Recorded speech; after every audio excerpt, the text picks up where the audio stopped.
Religious interests are also allowed to use their untaxed revenues to lobby for harmful policies such as abstinence-only sexual education, creationism taught as science, and initiatives that harm and denigrate the health of women.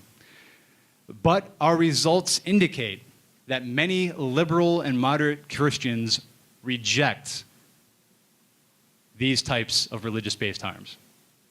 Therefore, coalitions can be built with religious liberals and religious Democrats by focusing on a broad, populist, secular message. By attacking the most egregious religious harms, we place ourselves in a new moral majority, along with liberals and moderates in the faith community, thereby painting those who support such extreme religious harms as cultists and as outsiders, and no longer trying to take on the entire religious community as ourselves, just by ourselves, as a huge minority. So you might be asking, well, that's all great. We can form coalitions over these other issues, but what about reducing anti-atheist bias specifically? Well, anti-atheist prejudice is lower among religious believers who know an atheist personally. So things like the Out campaign can help. The more people that come out, the more accepted we will be. Anti-atheist prejudice is also lower in countries where atheism is prevalent. Secular Western democracies are the most cooperative, peaceful, and healthy nations in human history, and are also the most atheistic. Consistent with these facts, it has been found that reminders of the effectiveness of secular institutions reduces anti-atheist prejudice, right? Reminders of the effectiveness of secular institutions reduces anti-atheist prejudice. Therefore, the reason anti-atheist prejudice is higher in the United States than in other Western democracies is probably due, at least in part, to the relative ineffectiveness of our secular institutions at preventing poverty, crime, and disease. Let's talk about some limitations and future directions for this research. First of all, we could look at whether or not atheists really are the most politically rejected group. We could pit them against, say, Scientologists. Again, like I said, people look more negatively upon those who are described as cultists versus atheists. Legal disclaimer, I'm not saying Scientology is a cult. Don't sue me, Tom Cruise. And then what about the members of multiple disadvantaged groups, right? What if a political candidate was both gay and atheist? Would they have less political support than somebody who was atheist but not gay? And finally, I have to say, it does seem counterproductive at this time to directly lobby legislators and appeal to the religious community of voters, on issues directly pertaining to atheism. Even Democrats are at best ambivalent towards these issues right now. And we risk losing potential allies when we can win their trust instead by working together on other issues. Currently, the battles over specific atheist rights issues are probably best fought not in the court of public opinion, but in the actual courtroom, at the behest of individual members of our community who feel that their rights have been trampled in some way. Next, can an atheist candidate gain support by espousing the right secular message? Or will liberal Christians only support a secular candidate who is also at least nominally Christian? How damaging would it be if a popular and trusted political incumbent came out as an atheist? Right? What if Barney Frank had come out as an atheist and then run for another term? Would that have murdered his career? Or would he have been okay? We won't know this until somebody actually does it. Also, how can secularism and atheism be made more appealing to poor, minority, undereducated, and older liberals? This is important because low income, minority ethnicity, low education, and increased age all predict higher religiosity and more bias against atheists. And these groups also make up some substantial blocks within the Democratic Party. In conclusion, the United States is a country with a great tradition of social progress, which is evident in the growing representation of many historically disadvantaged groups in the federal legislature. However, institutionalized discrimination continues to be a problem. Atheists and the secular policies that they champion are particularly underrepresented in the political sphere. The current research demonstrates that not only is the anti-atheist prejudice in this country of great magnitude, but also it's of great breadth and depth of emotional content. This knowledge will be useful in building coalitions with secular members of the faith community and moving toward a more balanced level of representation in federal, state, and local governments. Thank you.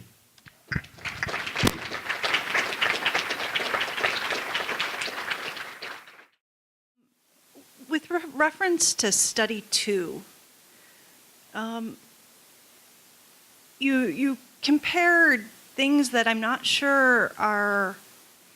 Did you ever incorporate perception of harm into that study, in the sense that you've got a bunch of undergraduates who are pitting, their own financial well-being versus, whether or not some guy can run for office, and then also, in the human rights, the gay community has done a really great effort at showing that there are really, grievous harms for denying them rights.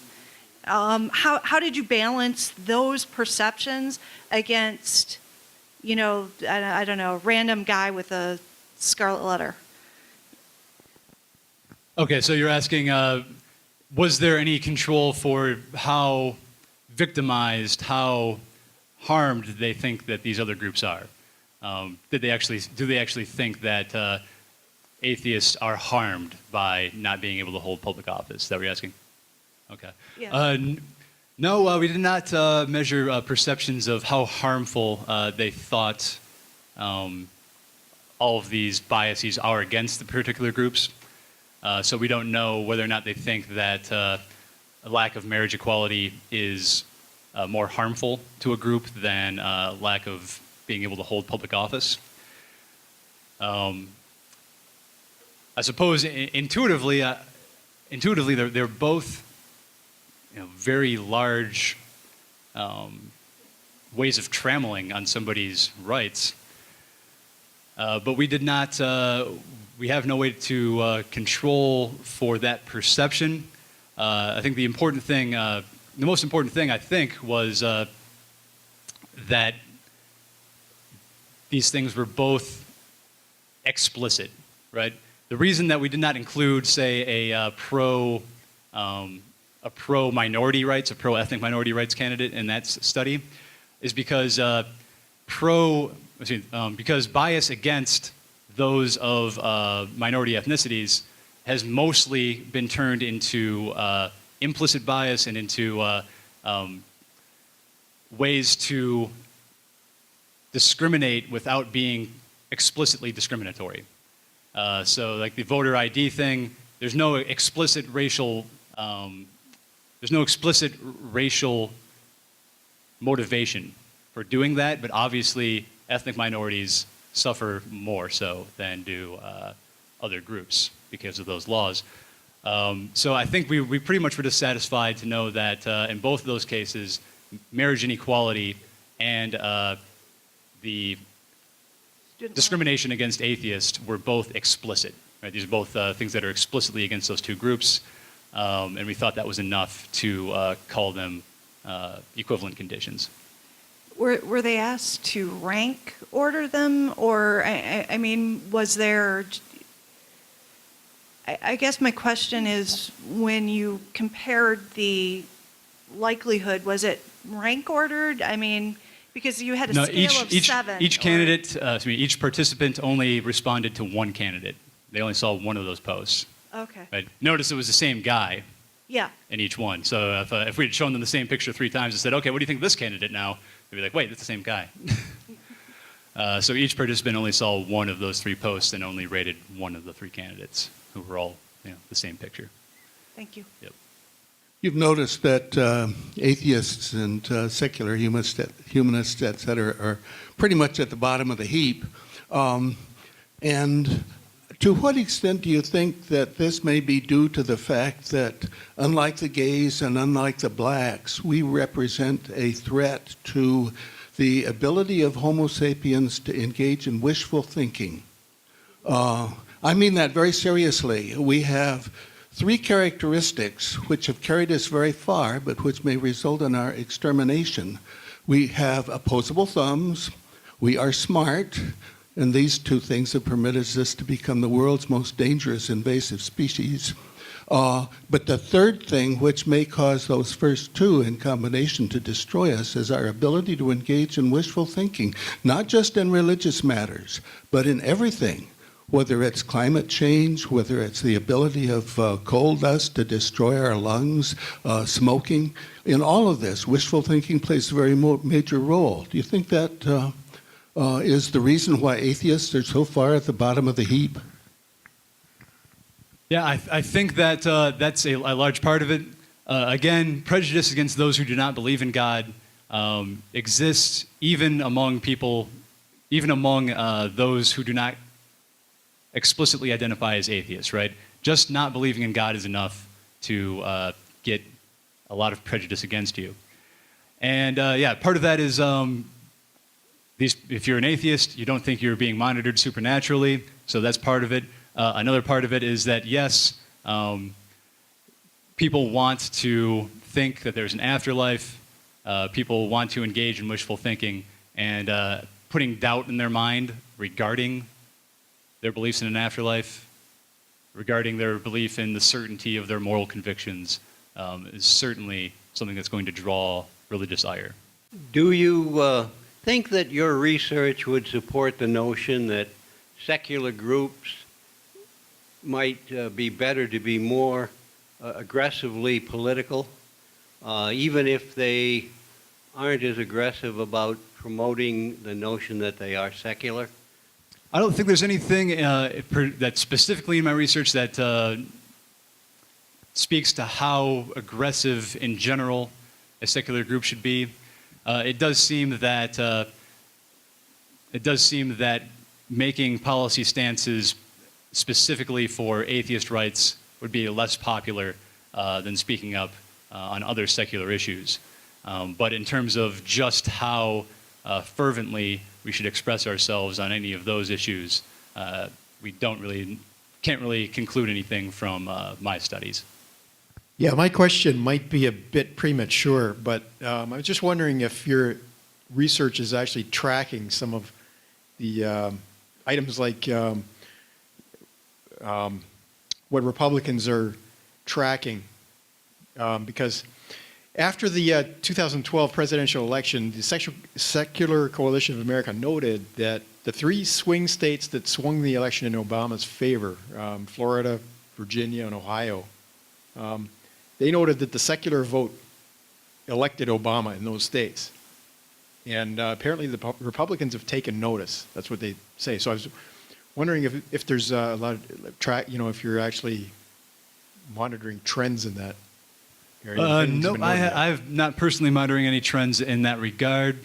I do see that as being a potential battleground for the future. I mean, obviously, they're going to want to drum up more and more support among the religious base in those states, get them out to the polls.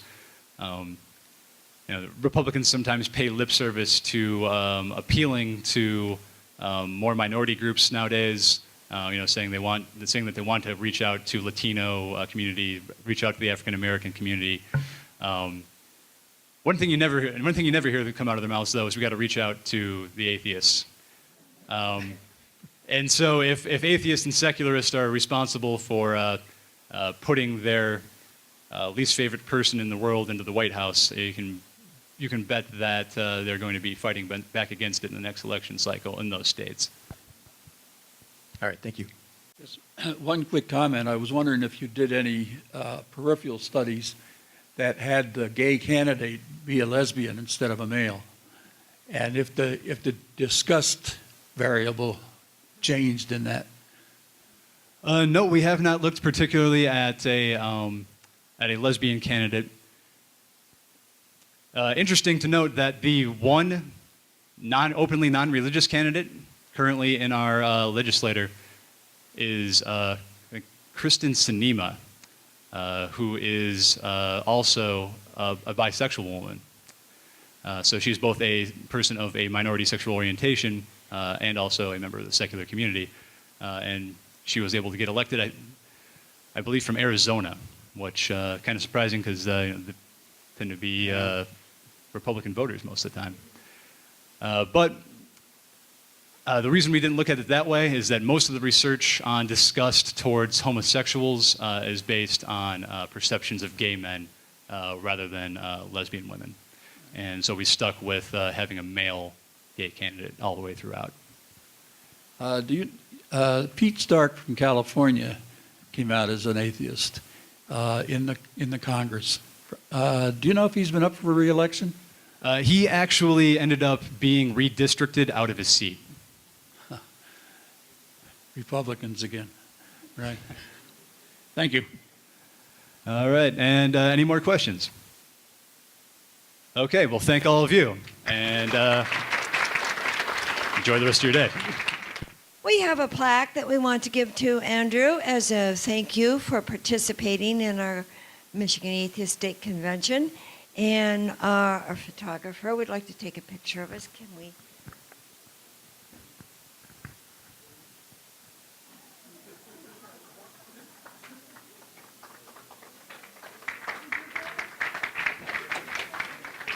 Yes, let's do here for Andrew. Andrew's just kind of getting started in this, and when he first spoke to us as an after-dinner speaker at our China Star meeting, we were just mesmerized by the work that he's doing, and it's so important because I'm not really aware of other studies of this nature. So thank you so much for making this major contribution. Can we give him another round of applause?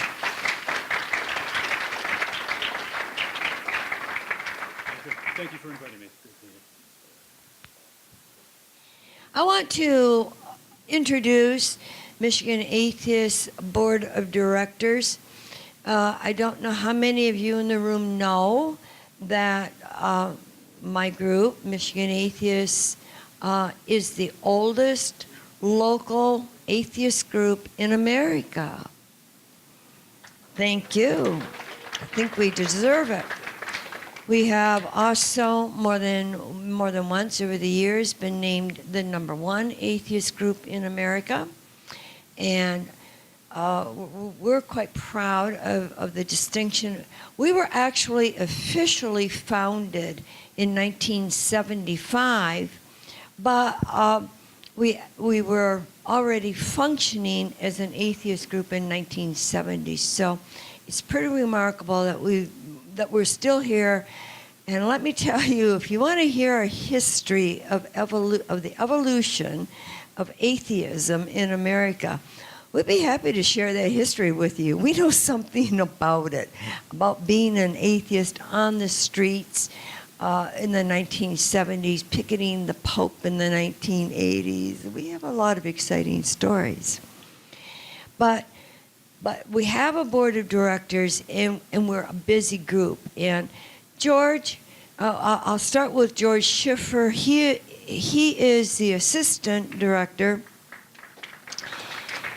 He's also the treasurer, so some of you have written some checks to him. Thank you very much. And he's also my absolute positive right-handed person. I know how to turn a computer on and turn it off, and I know how to get and send emails, and I know how to use word processing. But oh boy, you take me very much beyond that place, and I'm like, I don't know. So when I'm home and the first little thing that I can't do or don't know what to do, since George is my significant other and we live together, we're not married. Last night, someone called me a wife. Who was that person? He was afraid to show his face. Yeah, I just go, George, and he picks us up. So beyond, and he packs up all the stuff. He maintains our equipment. He shops for our equipment. He buys the equipment. It's amazing what he does. Marty Mayer. Marty is there. Yes. Marty, we produce a monthly TV show. Have for over 8 years now. I think that's pretty amazing. Marty is the executive producer. Atheists Speak Up is the name of our TV show, and it plays on public access. You can find it on YouTube. It's also on our website. And so that's primarily what Marty does, and we could barely function without him. I love it when Marty tells the story. Was it 2002, Marty, that you were looking to join an atheist group? So we think of our secular community here in Michigan as always having been there. Not so. When Marty wanted to become a member of an atheist group in 2002, there were only 2 groups in Michigan at the time. The one group was in Flint, and it's defunct. There was Michigan Atheists, nothing more than that. But out in Grand Rapids, there was Jeff Seaver with a group that was called Free Thought, and the group was 50% soft theists, 50% soft atheists, and once a month the group had a church service. So those who were the soft theists went to that meeting, and those who were the soft atheists avoided it. Jeff took a giant step about 4 or 5 years ago, I think, and affiliated with CFI, Center for Information, which was an okay for him to affiliate at, because the head of that organization at that time, Paul Kurtz, hated atheists and would never allow an atheist to ever speak at a CFI event. And so, and Paul Kurtz was the founder of the Center for Free Inquiry. How many of you know the story about Paul? It's an interesting story because they tried very hard, including Jeff Seaver in the Michigan group, to get Paul Kurtz to evolve to a more acceptance position, but he wouldn't do that. And so his own board of directors fired him from his own organization that he founded. And they went on and are still trying to restructure CFI as being a more tolerant organization and having more solidarity with the atheist community at large, and they're making great strides. But that's all that was available in 2002. So now here we've invited over 45 groups to the meeting today. Many of those groups are secular groups on campuses, and they're cramming for midterms. I think it's midterms, or is it finals right now? But they don't tend to participate with us in a lot of things. But we do have some wonderful participants with us. But I'm going to finish talking about our board of directors. Ernie Whiteside. Hello, Ernie. Ernie is one of our speakers today. Ernie's going to be telling you a lot of the activities that he's involved in. He's a powerful political activist who also heads up a humanist group in the Monroe area. And I attend his meeting the second Sunday of every month in Monroe. And he is also our outreach director. And so over the last 4 or 5 years, we depended on Ernie to do many, many things for us.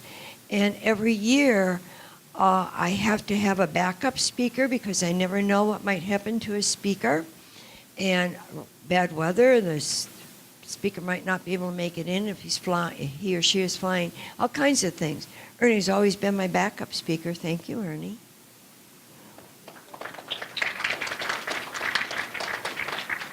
And our Director of Communications, Lee Helms, is not here today. And Tracy Martin, our official photographer and legislative reporter, is also not here today. She is in intensive care in Beaumont Hospital. I'll have more to say about that later on as I get a report on the status of her health. Filling in for her as our official photographer today is Andre. Where are you, Andre? There he is, so you've seen him. He's doing a great job and just kind of picking it up, and so thank you, Andre. Andre's not a member of our board of directors, but he certainly is a powerful part of us today. So then, I think I want to introduce Roger Ellers and Sean Sherman. Sean? Yes, come on. Sean Sherman and Roger Ellers are our new webmasters. They are building for us a new web page. Ernie was our web page, our webmaster for a little while, and he did all right as long as everything went well, but it really wasn't his bailiwick. And the total downfall came for Ernie when we were hacked. Somebody hacked us, and they really did a nasty job on our webpage. So Ernie struggled along with it until we could find a replacements. And so we thank Roger and we thank Sean for stepping up to the plate and helping us out with this. Yes, absolutely. Remember when I said in my opening comments that, you know, we need to ask the question, what can I contribute? What can I give? It's amazing how broad that list is. There are many, many ways that you can contribute in the solidarity of this union that I wish we could build in Michigan among our secular community.